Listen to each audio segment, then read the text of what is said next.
जय माँ। गुप्त नवरात्रि की आप लोगों को बहुत बहुत शुभकामनाएं। हम लोग काली माँ के ऊपर चर्चा कर रहे हैं। पिछली बार के वीडियो में मैंने आप लोगों को काली माँ का स्वरूप क्या है इस पर थोड़ी सी चर्चा की थी। काली माँ प्राण शक्ति हैं, काली माँ प्रकृति स्वरूपा है, काली माँ आद्या शक्ति हैं, काली माँ कृष्ण वर्णा है। और कृष्ण वर्णा है तो वो उनका जो स्वरूप काला स्वरूप काला रंग वो कहाँ से आया उस पर भी हमने थोड़ी सी चर्चा की थी। अब उसी बात को आगे बढ़ाते हैं। जब भगवान श्री कृष्ण का जन्म हुआ, कृष्ण अवतार हुआ, आप लोगों को पता है उसी समय पर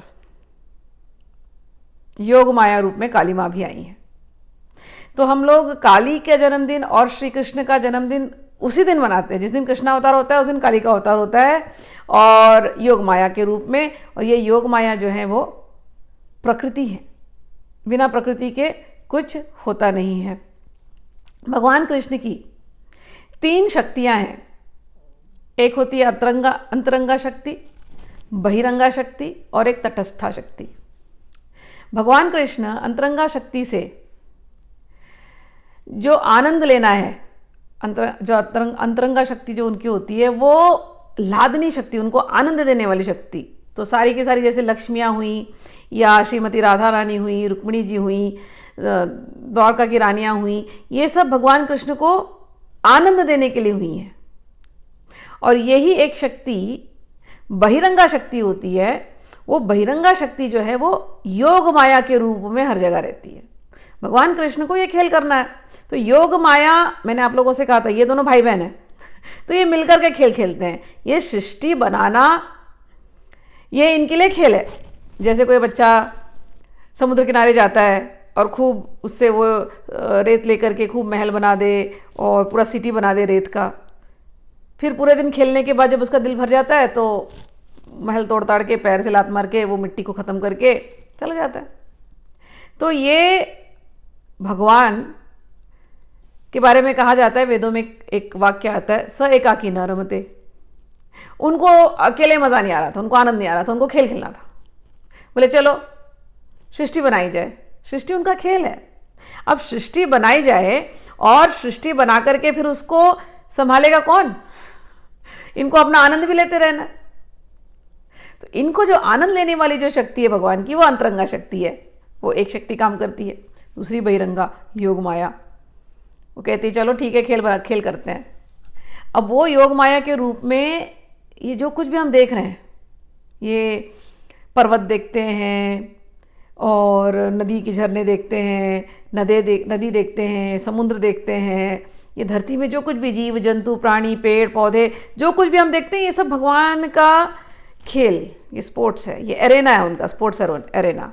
और इसमें हर जीव के अंदर भगवान बैठे हैं और हर जीव माया से मोहित है, सुख दुख को असली समझ रहा है और वो खेल खेलते जा रहा है। मतलब ये भगवान की समझो कि ये कोई 6 डायमेंशनल प्रोजेक्शन वाली मूवी है जिसमें सब एक्टर्स हैं और सब उस सुख दुख को फील करते हैं, रिलेशंस बनाते हैं, फिर रिलेशन से बिछड़ जाते हैं एंड ये सब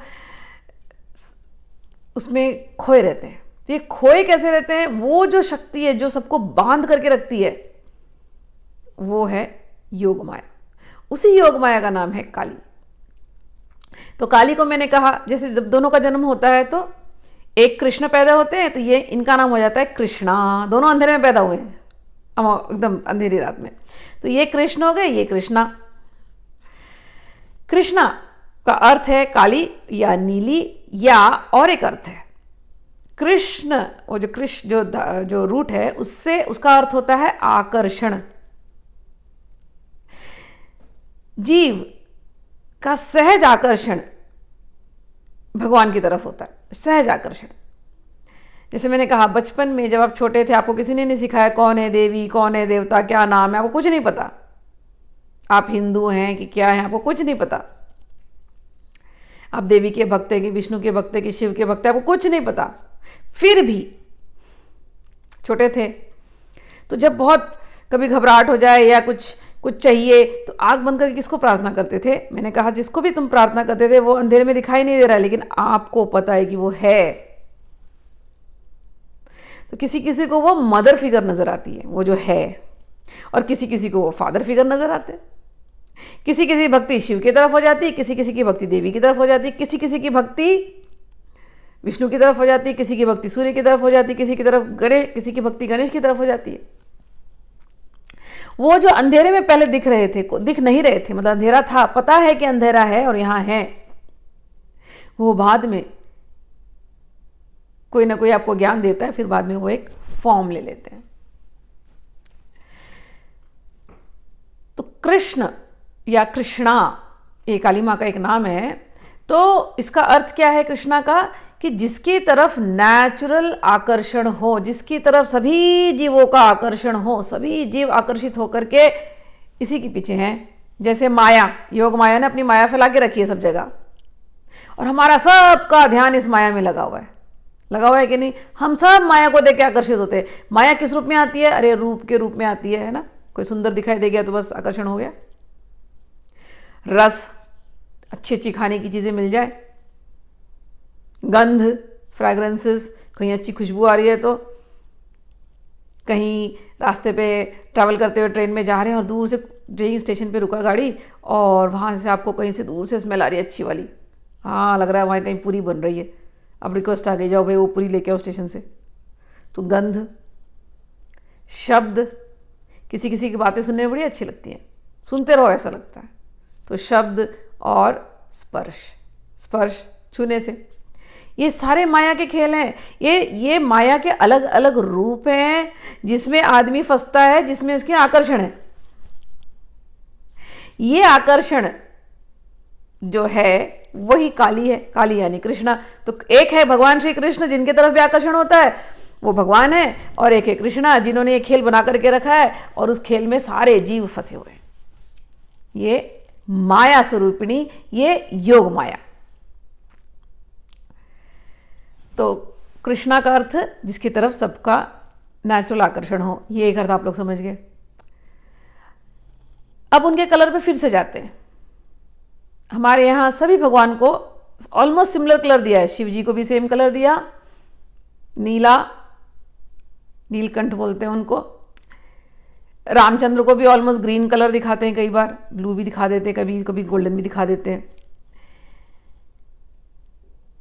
कृष्ण को तो आपको तो पता ही है, वो तो नीले नीले है ही वो, मेघ श्याम वर्ण।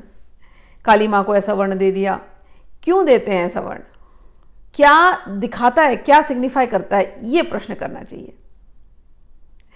तो जैसे मैंने आपको कहा कि आंख बंद करते हैं और भगवान को याद करते हैं तो वहाँ काला काला दिखाई देता है, तो आपको लगता है कि अच्छा हाँ कोई है, या तो वो देवी है या तो देवता है। वो देवता जब आप आंख खोलते हो तो वो कहाँ मिलेगा? तो कोई कहेंगे अरे वो तो सर्वत्र है, वो आकाश में है, वो धरती में है, वो समुद्र में है, मेरे आसपास सब जगह और सभी जीवों के अंदर है। अच्छा, देवता सब जगह है, वो देवी सब जगह है, वो काली जिसको मैं ढूंढ रहा हूं सब जगह है। हाँ हाँ सब जगह है। तो पहला एक ख्याल आता है कि सब जगह मतलब कहाँ? हमको ना ब्लेसिंग मिल रही है ना ऊपर से मिल रही है, होता है ना नेचुरल टेंडेंसी, ऊपर से ब्लेसिंग गिर रही है हमारे ऊपर। तो आप ऊपर देखते हैं, अच्छा ऊपर तो नीला नीला आसमान दिखाई दे रहा है, तो काली लगता है वहीं रहती है, क्योंकि जैसे ये आसमान का रंग है ना काला नीला, लगता है काली का रंग वही है, काला नीला।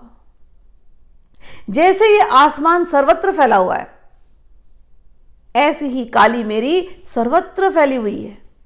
उसकी नजर में उसका हर एक बच्चा है, हर एक साधक है। और वो जब कृपा करती है, काली है ना, तो वो कृपा बरसाती है। तो जब बरसाती है तो वो बारिश वाला रंग, बारिश वाला बादल, वो जब बारिश वाला बादल छाता है ना काला काला, उस समय खूब कृपा बरसती है। अरे वो काली है जो कृपा ऐसे बरसाती है।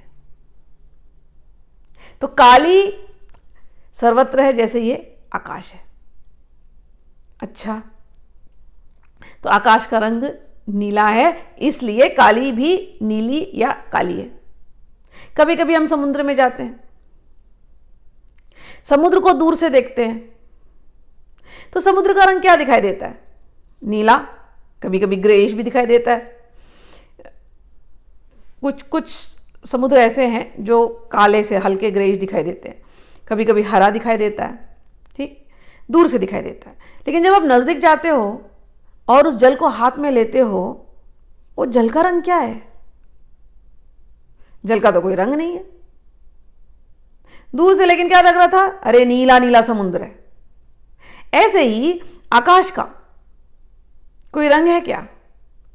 आकाश का कोई रंग नहीं, लेकिन दूर से देख रहे तो नीला और काला दिखाई दे रहा है। तो ये जो भगवान है या ये जो काली है जिनको आप ढूंढ रहे हो, ये सर्वत्र फैली हुई है, प्रकृति के रूप में फैली हुई है।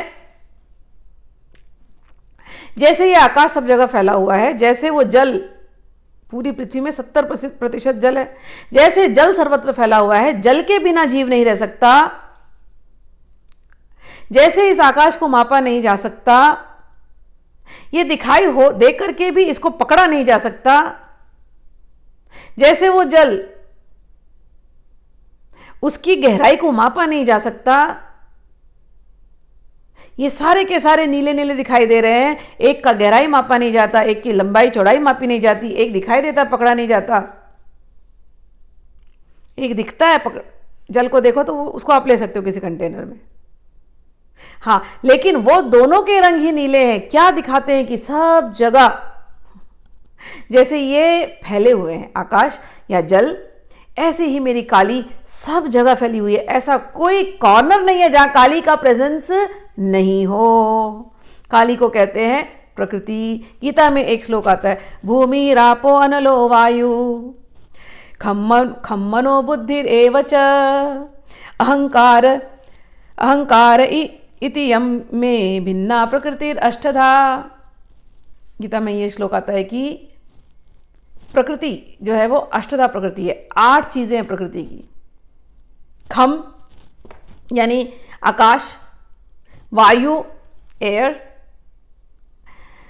अनलो फायर, आपो जल और भूमि, ये 5 एलिमेंट प्लस मन बुद्धि अहंकार, ये 3 एलिमेंट, ये 8 एलिमेंट मिलकर के प्रकृति बनती है।